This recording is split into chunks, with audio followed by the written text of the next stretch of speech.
The corner office on the 37th floor of Meridian Technologies headquarters offered a panoramic view of the city skyline. But Clinton McMullen scarcely noticed it anymore. His attention was fixed upon the quarterly operations report displayed across his dual monitors, his fingers dancing over the keyboard as he refined the presentation for the following day's board meeting. A gentle knock interrupted his concentration. "Mr. McMullen?" Sarah Chin, his executive assistant for the past 5 years, stood in the doorway. Her typically composed expression carried a trace of discomfort. "Do you have a moment?"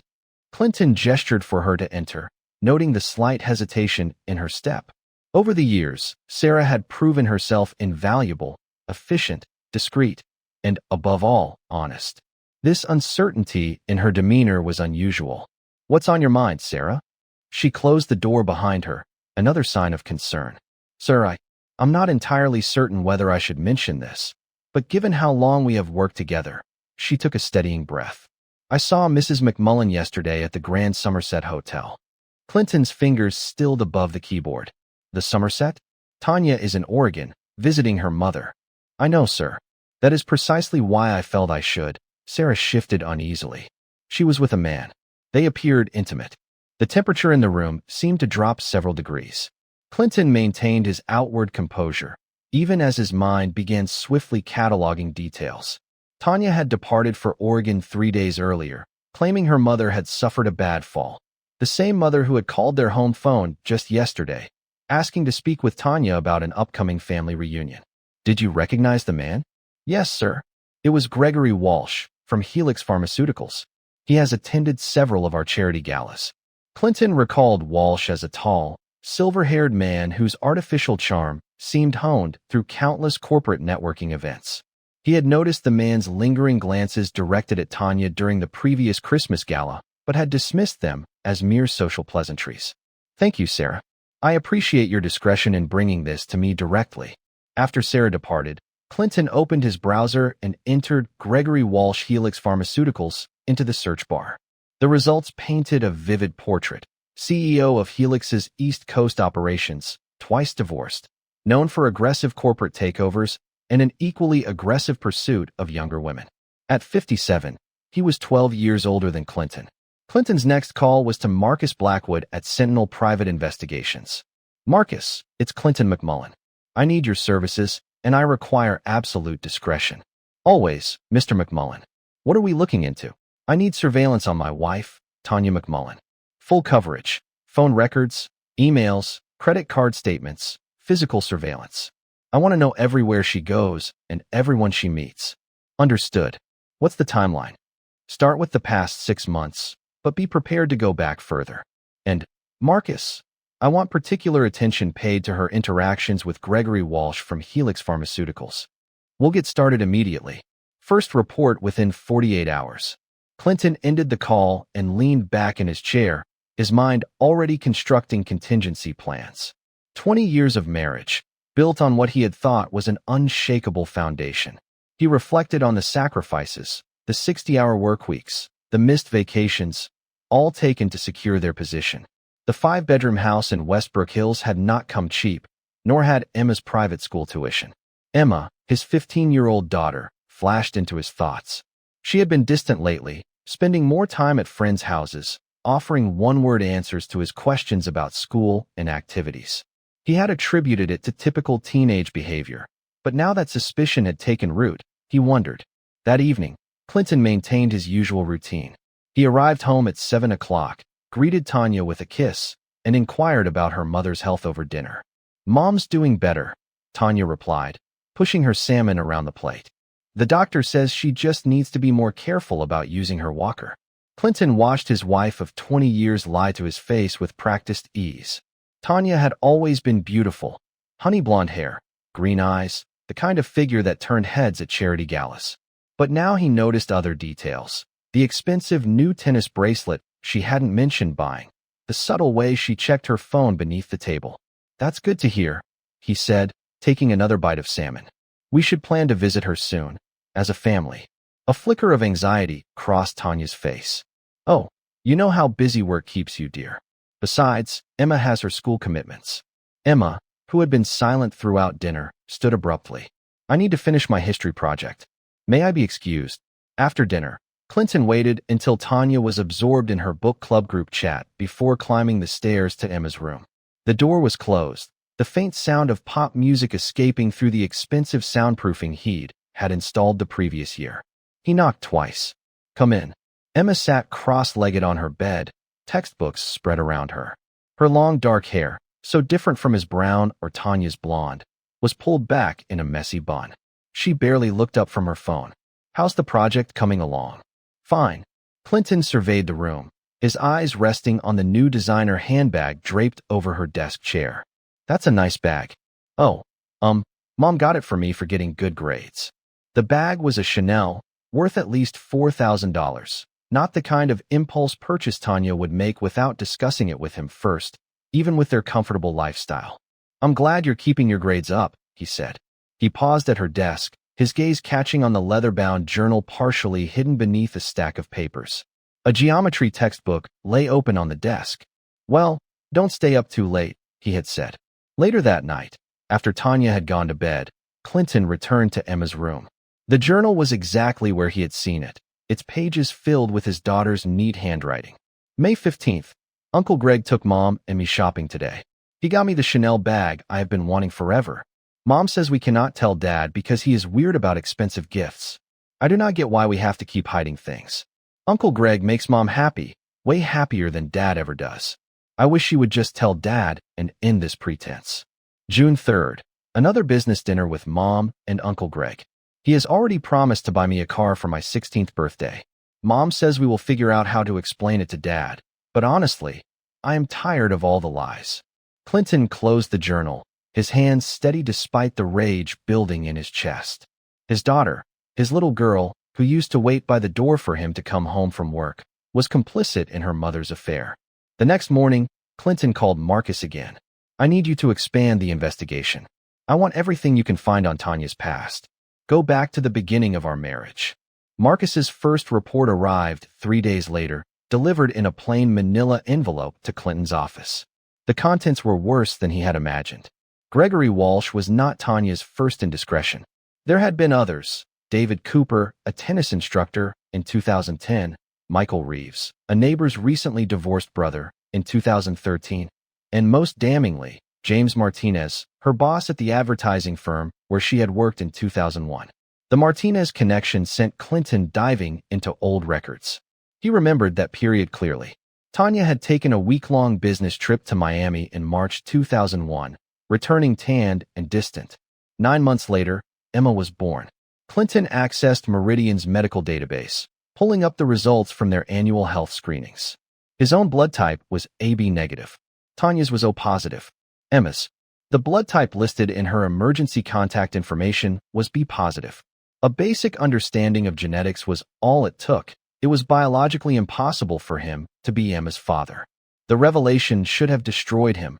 Instead, it brought clarity. Clinton McMullen had built Meridian's operations from a regional success into a national powerhouse through strategic thinking and careful planning. He would approach this betrayal with the same methodical precision.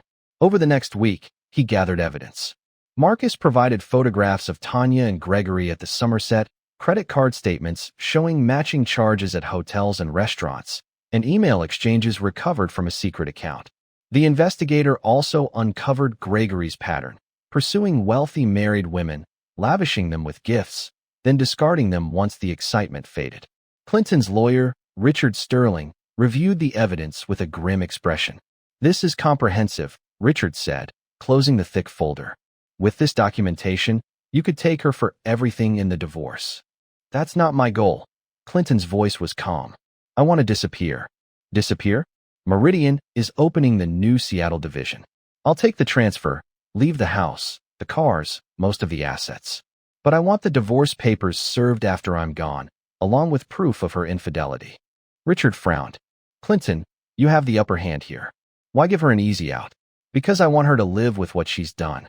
Let her explain to our friends, to Emma, to her precious Gregory, why her husband abandoned everything." Clinton's smile held no warmth. "But don't include Emma's paternity in the evidence. That's my last gift to the daughter I raised." The plan came together with military precision. Clinton accepted the Seattle position, citing the career opportunity. He arranged for the movers, updated his will, and transferred funds to new accounts. Throughout it all, he maintained his routine, playing the role of devoted husband. On the eve of his departure, a husband and father sat through yet another family dinner. He listened as Tanya detailed her plans for redecorating the living room and as Emma voiced her grievances about her calculus instructor. "I'll miss you both," Tanya said, reaching for his hand across the table. "But we'll visit all the time, won't we, Emma?" Emma nodded, already reaching for her phone. "Sure, Dad. Seattle's supposed to be cool." Clinton squeezed Tanya's hand, his gaze lingering on the tennis bracelet, a gift from Gregory, glittering upon her wrist. "I'm sure you'll both be just fine," he said. He left before dawn the following morning, leaving 2 envelopes on the kitchen counter. The first contained divorce papers. The second held copies of photographs, hotel receipts, and printed email exchanges, accompanied by a brief note. "Tanya, 20 years of marriage, and you could not bring yourself to be truthful, even about visiting your mother. I know about Gregory and David and Michael. I know about the shopping trips, the lies, the way you have turned our daughter into your accomplice. You may keep the house, the cars, the life I built for you. Consider it payment for teaching me the true worth of loyalty." Clinton, 3 days later, as Clinton settled into his new office in Seattle, Richard called. "She's making accusations," the lawyer reported. "Claims you've been embezzling from Meridian, that you've left them destitute.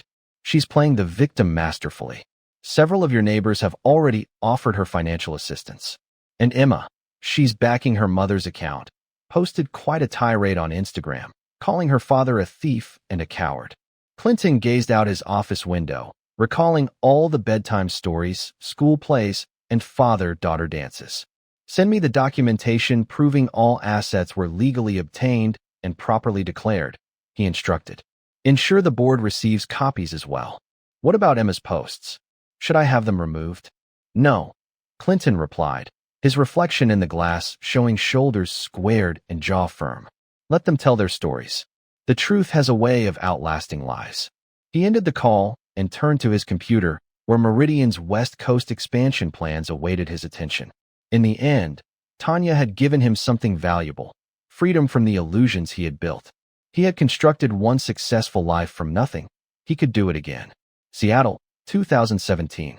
Clinton McMullen's new office at Meridian Technologies' Seattle headquarters. The space was smaller than his previous corner office in New York, but the view of Puget Sound held its own stark beauty. 6 months had passed since his calculated exit, and the West Coast division was already exceeding projections under his leadership. Marcus Blackwood's weekly report sat open on his laptop. Subject T continues to maintain her victim narrative. Social circles largely sympathetic. Country club membership retained through Walsh's influence. Subject appears to be liquidating personal assets despite maintaining lifestyle. Walsh seen with multiple female companions at various events, though presents publicly with Subject. Subject E graduated high school with honors, accepted to NYU marketing program. Social media presence continues to paint negative picture of client. Latest post attached, claims financial abuse and controlling behavior during childhood. Clinton closed the report, his expression unchanged. He had expected nothing less from Tanya. She had always excelled at manipulating narratives to her advantage.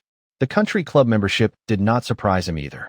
Gregory Walsh collected trophy women like some men collected cars. Tanya was still attractive enough to be useful at corporate events. His intercom buzzed. "Mr. McMullen, the Q3 operations review is starting in 5 minutes. Thank you, Jennifer." His new assistant was pure efficiency, without Sarah Chin's personal touch, but that suited him now. Personal connections had proven to be liabilities. The operations review showcased the results of Clinton's focused leadership.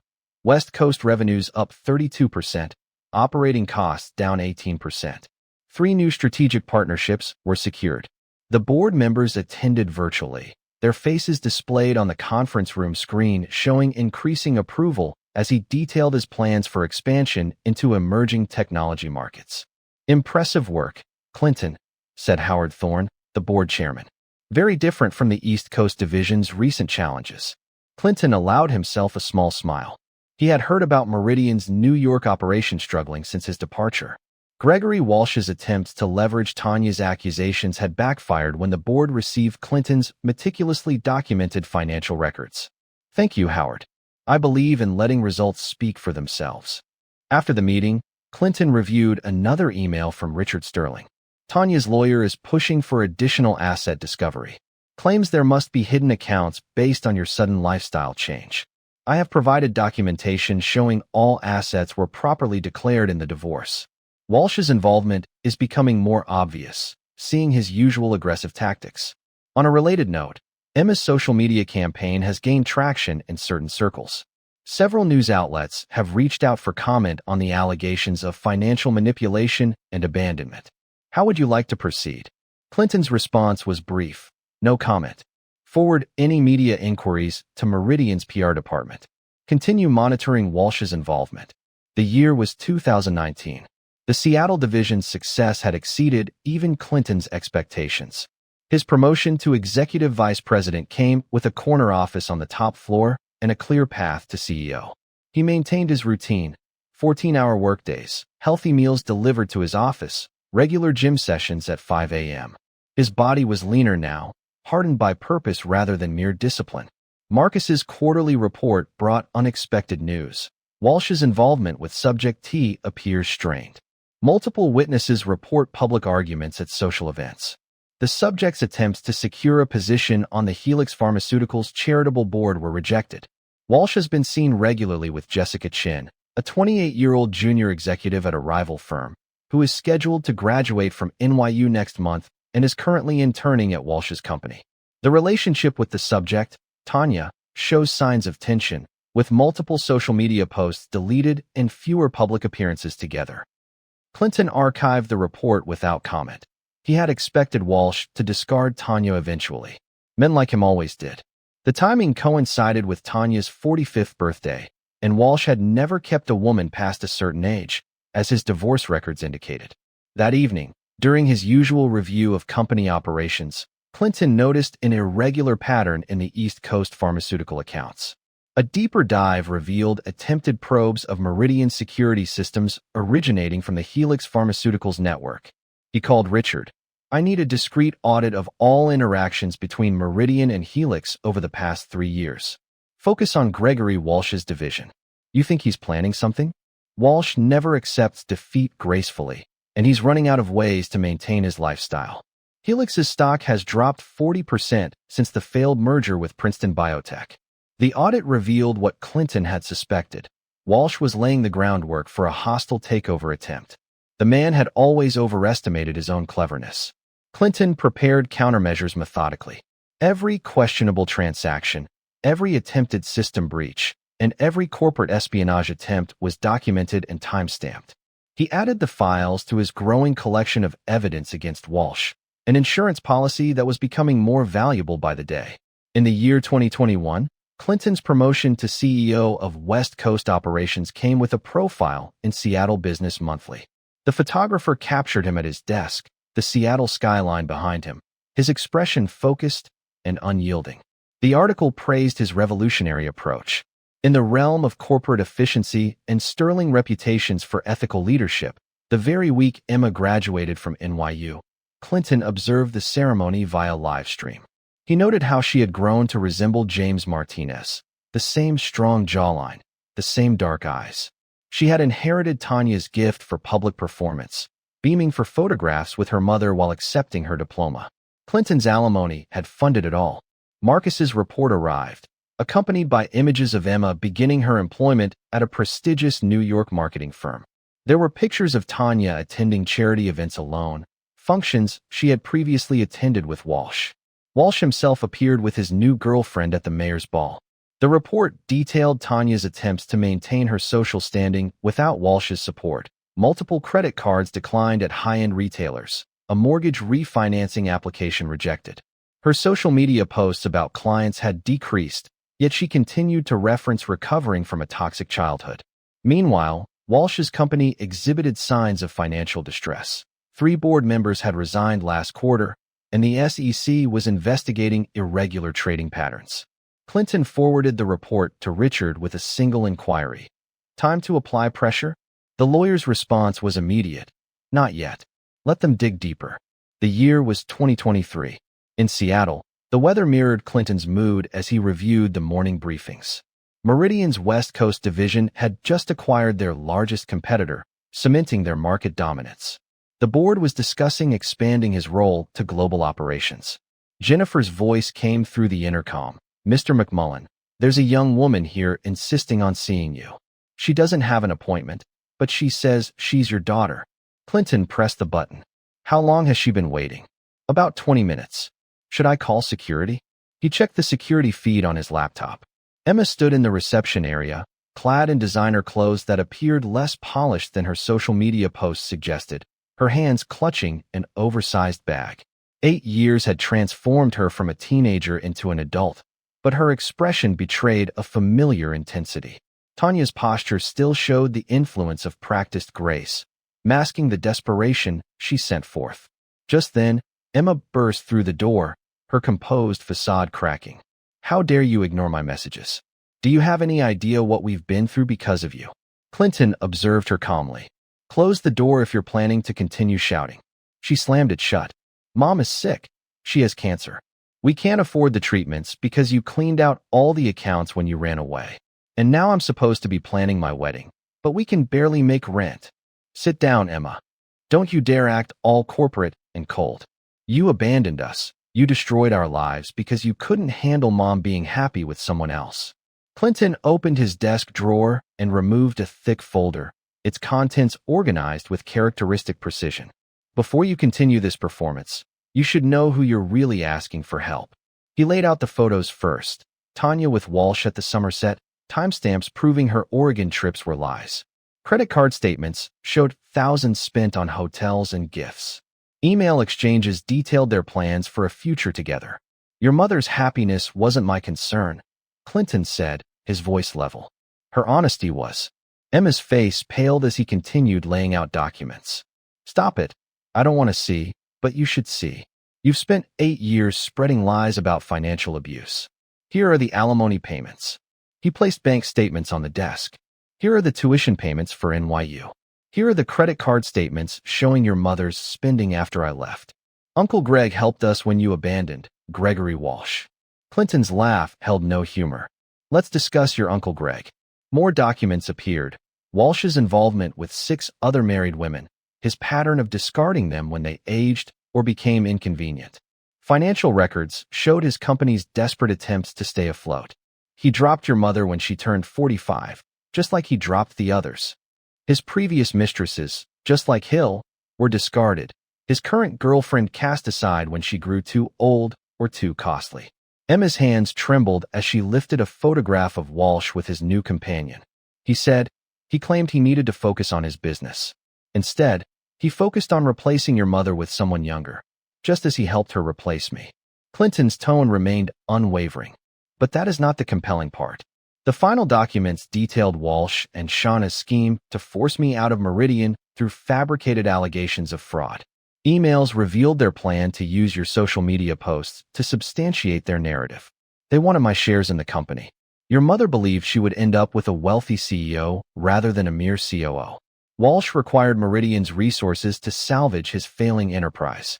You became their unwitting instrument of propaganda. All color had drained from Emma's face. "I didn't. I never knew. You never inquired. You chose to believe what was convenient. Your mother alleged I was abusive, so you posted about trauma. She claimed I embezzled funds, so you became her public witness. Did it ever occur to you to question why I never defended myself? Why I permitted you to dismantle my reputation? I believed you were guilty." Clinton gathered the documents and returned them to the folder. "Your mother's illness is not my concern. Neither is your wedding. I have given you both precisely what you deserved, the freedom to live with the consequences of your choices." "Dad, please," Emma's voice faltered. "I was only a child. I trusted what mother told me. You are no longer a child. You are a marketing professional who employed her expertise to assist in ruining her father's reputation. Actions have repercussions, Emma. It is time you confronted yours." He pressed the intercom. "Jennifer, please escort Ms. McMullen out." "Dad, wait. There is something else you should know." Clinton raised his hand. "You have spoken enough for one lifetime." As security led Emma from his office, Clinton resumed his work. That evening, Richard called with urgent news. Walsh attempted to access the sealed records of your divorce. He is growing desperate. Helix's stock plummeted an additional 30% today. Clinton declared, send copies of everything to the SEC, all of it. The corporate espionage attempts, the irregular trading, the attempted fraud. Let us conclude this properly. It will destroy him, Tanya, by association. They constructed their lives upon destroying others. Consider this karmic balance. After the call, Clinton labored late into the night, his reflection in the window growing more distinct as darkness descended. 8 years prior, he had departed New York with nothing but his integrity and resolve. Now, he led the most prosperous division of Meridian Technologies, while those who had betrayed him confronted the repercussions of their deeds. News of Tanya McMullen's affair and Gregory Walsh's corporate espionage erupted like a thunderclap across New York's social circles. The Securities and Exchange Commission's investigation into Helix Pharmaceuticals dominated headlines in the Wall Street Journal. Pharmaceutical executive faces federal probe over corporate espionage allegations. Emma's fiancé, David Chun, sat in their Manhattan apartment, scrolling through evidence that had been leaked to various news outlets. The photographs depicted Tanya with numerous men over the years. The emails detailed schemes against Clinton McMullen, the corporate espionage attempts laid bare. You told me your father was an abusive man who embezzled from his company, David stated, his voice devoid of emotion. You claimed he drove your mother into destitution. Emma gazed at her engagement ring, 3 carats, selected to complement her meticulously cultivated image of success. David, I can explain. Explain what? That you participated in ruining an innocent man's reputation? That your mother was the one engaged in affairs? He rose and paced across their costly living room. My family prizes integrity above all else, Emma. We are traditional people. This is not something I can overlook. Please, just let me. The wedding is off. David removed his ring. My mother was correct about you. The manner in which you incessantly posted about your father, portraying yourself as a victim. She remarked that anyone so fixated on crafting a narrative could not be trusted. To destroy another person must be a means of concealing something. After David departed, Emma logged into her social media accounts. Her meticulously curated narrative of surviving financial abuse had garnered thousands of followers and even secured her speaking engagements at women's empowerment events. Now, those same followers were sharing news articles about the SEC investigation, casting doubt on everything she had claimed. Her phone buzzed with a text from her boss. We need to discuss your position with the firm. Your social media presence has become problematic for our brand. In Connecticut, James Martinez watched the news from his corner office at Global Innovations. His secretary buzzed in.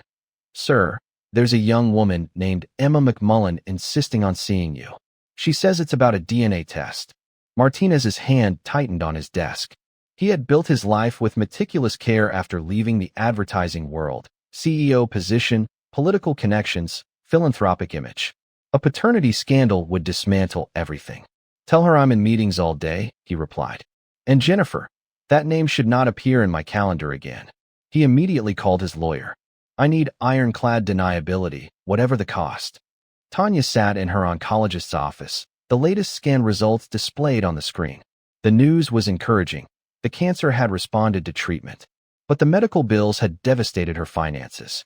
Gregory's promises of support had evaporated along with his social standing. Mrs. McMullen, Dr. Patterson began. We need to discuss payment arrangements for your continuing care. I was told Gregory Walsh would be handling this. He paused. Mr. Walsh's office has informed us they are no longer covering your treatment costs.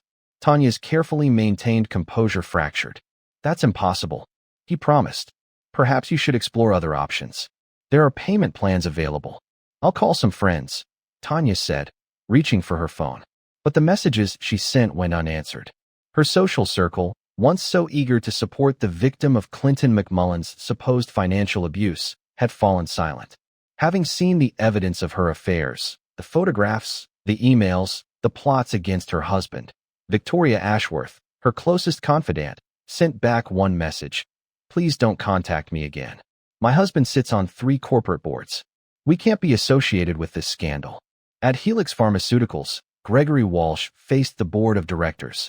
The SEC investigation had uncovered everything: the corporate espionage, the irregular trading, the attempts to manipulate Meridian stock. The company's reputation is in tatters, Board Chairman Phillips said. Our stock has dropped 60%. 3 major partners have withdrawn from drug trials. I can explain, Walsh started. Save it for the federal investigators, Phillips replied, sliding a document across the table. Resign now, or we vote you out and cooperate fully with the SEC. Walsh's arrogance finally cracked. You can't do this to me. I built this company. No, Gregory. You destroyed it. Just like you destroyed everything else you touched. Emma sat in her therapist's office, the weight of her actions finally sinking in. Dr. Sarah Bennett waited patiently as she spoke. I believed every lie she told me, Emma said. About Dad being controlling, about him stealing money. I wanted to hurt him the way I thought he'd hurt us. She wiped her eyes. But he was the only one who never lied. What do you plan to do now? Emma pulled out a journal, leather-bound like the one her father had found years ago. I'm writing everything down, the truth this time. About Mom's affairs, about Uncle Greg's manipulation, about how I helped them destroy an innocent man's life. And then I'm sending it to my father. He deserves to know I finally understand what I did. Clinton sat in his Seattle office, now adorned with awards from his successful leadership of Meridian's West Coast division. The board meeting had just ended. They had unanimously voted him as global CEO. Rachel, his wife of 6 months, brought him coffee. They had met at a technology conference where she challenged his views on artificial intelligence. Her intelligence and direct manner had caught his attention. Her integrity had won his trust. The SEC just announced formal charges against Walsh, she said, sitting across from him. The evidence you provided was decisive. Clinton nodded. The manila envelope containing Emma's therapy journals sat unopened on his desk.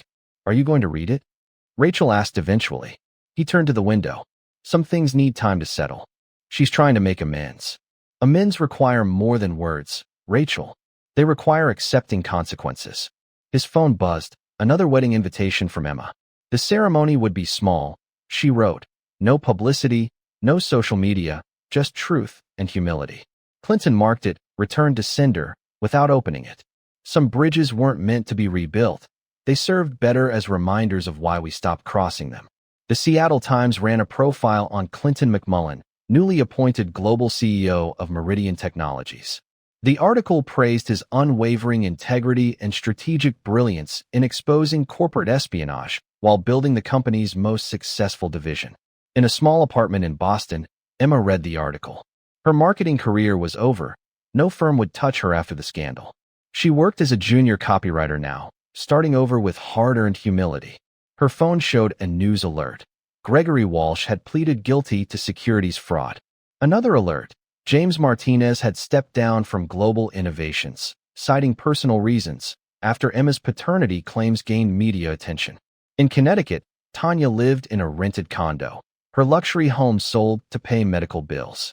The cancer was in remission, but her reputation would never recover.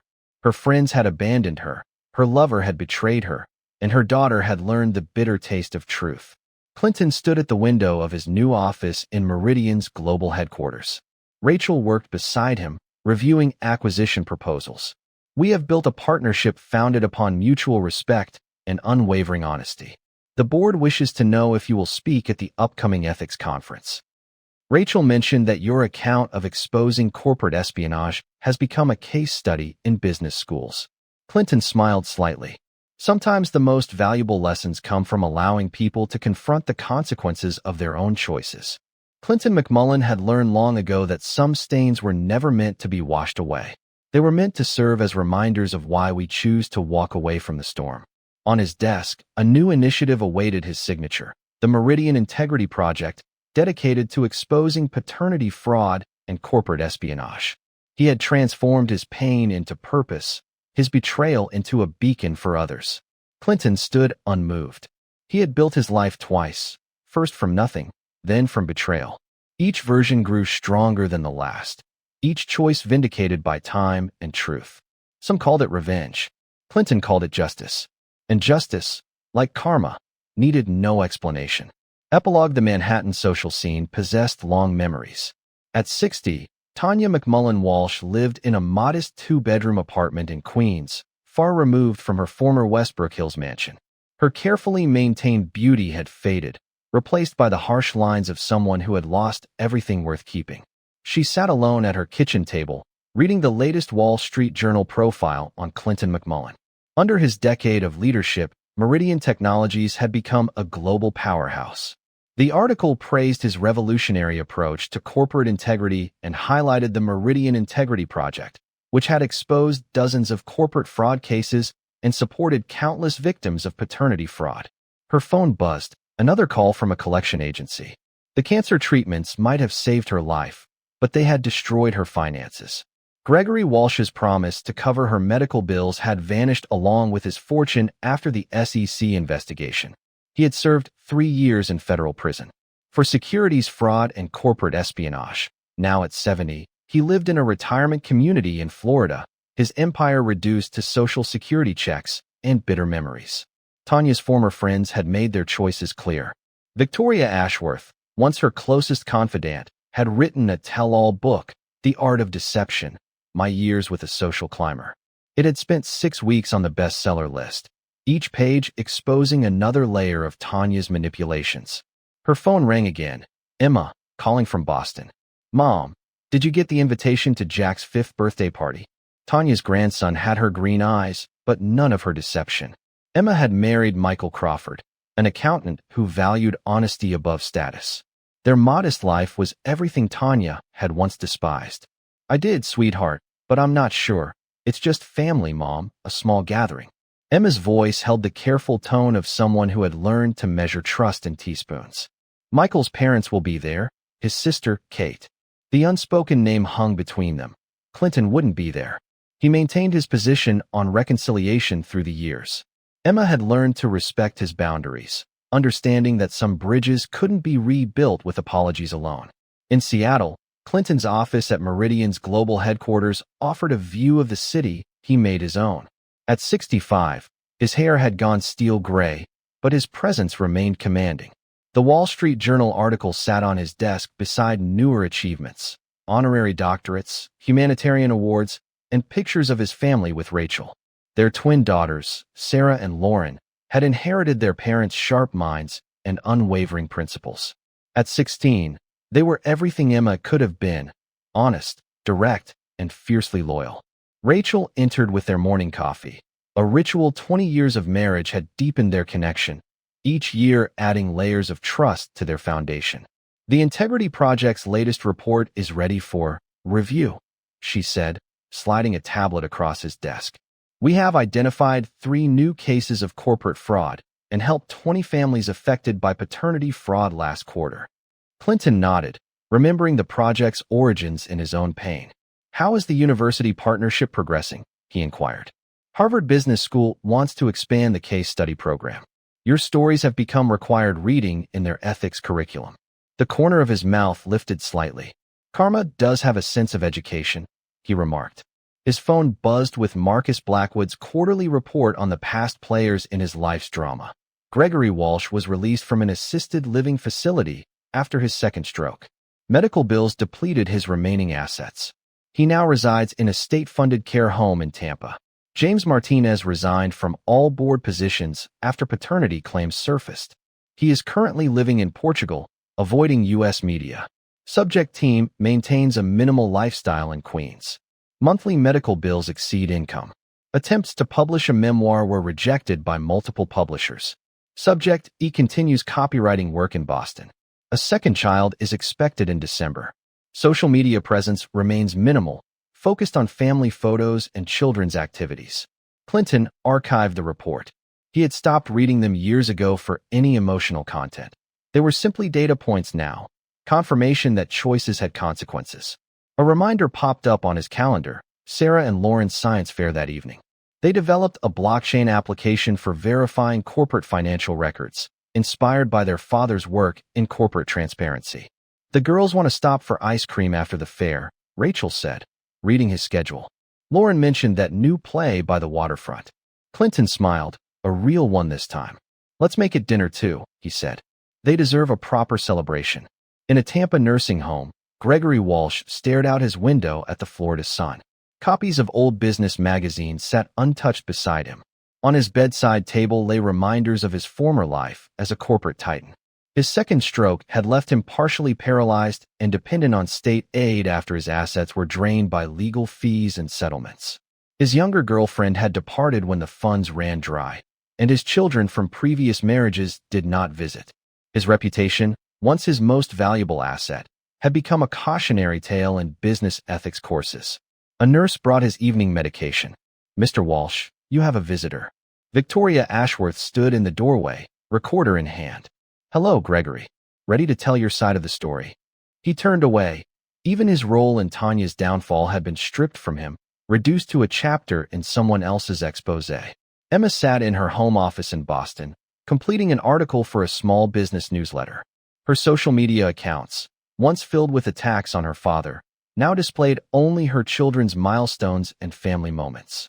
Jack played with his toys nearby while she rubbed her growing belly. The new baby, another boy, would carry the Crawford name. She had learned to find peace in simple truths: love without manipulation, success without destruction. Michael returned home from his accounting firm, kissing her cheek. "How are my favorite people?" "We're good. Mom called about Jack's party." He nodded, understanding the complexities. "And your father?" "Same as always." The twins sent pictures from their science fair. "They're brilliant, just like him." Emma had learned to appreciate her father's success from a distance.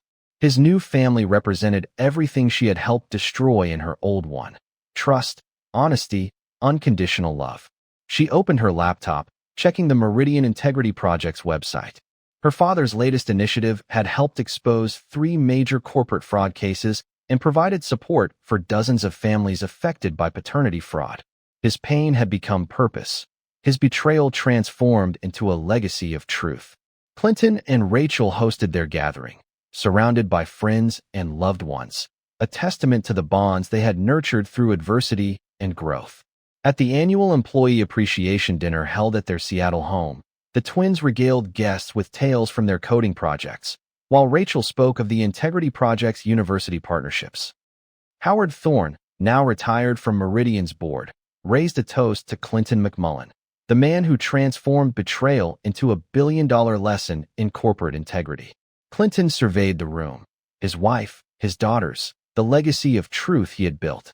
He had constructed this life twice, first from nothing, then from betrayal. Each version proved stronger than the last, every choice vindicated by time. Later that evening, after the guests had departed, Clinton stood by his home office window. Rachel joined him, their reflections overlapping in the glass. "Emma sent pictures of Jack," she said softly, "and an ultrasound of the new baby." Clinton nodded. He kept a folder of these images separate from business files and project reports, not for reconciliation, for some bridges were better left as memories, but as reminders that truth had its own way of rebuilding what lies had destroyed. "Sarah and Lauren want to expand the Integrity Project," Rachel continued. "They've designed an AI system to detect patterns of corporate fraud. Like father, like daughters," Clinton smiled. Clinton McMullen had learned decades earlier that some storms were meant to be weathered, not escaped. They carved new paths, revealed hidden strengths, and sometimes, if one stood firm enough, they washed away just enough of the past to let the future shine through. In Queens, Tanya stared at old photographs of her former life in Tampa. Gregory Walsh faced his legacy of destruction in Boston. Emma raised her children on hard-earned wisdom. And in Seattle, Clinton McMullen stood with his true family, having turned life's hardest lesson into his greatest victory. Sometimes the best revenge is not found in destruction, but in rebuilding something stronger from the ruins. The rain kept falling, but Clinton had long since learned to dance in storms. As our tale draws to its conclusion, we invite you to share your reflections in the comments below. We extend our gratitude for your time and attention. If this narrative has brought you enjoyment, we would be honored to have you subscribe to our channel. Please feel free to select any of the videos displayed on your screen, and we shall reconvene there.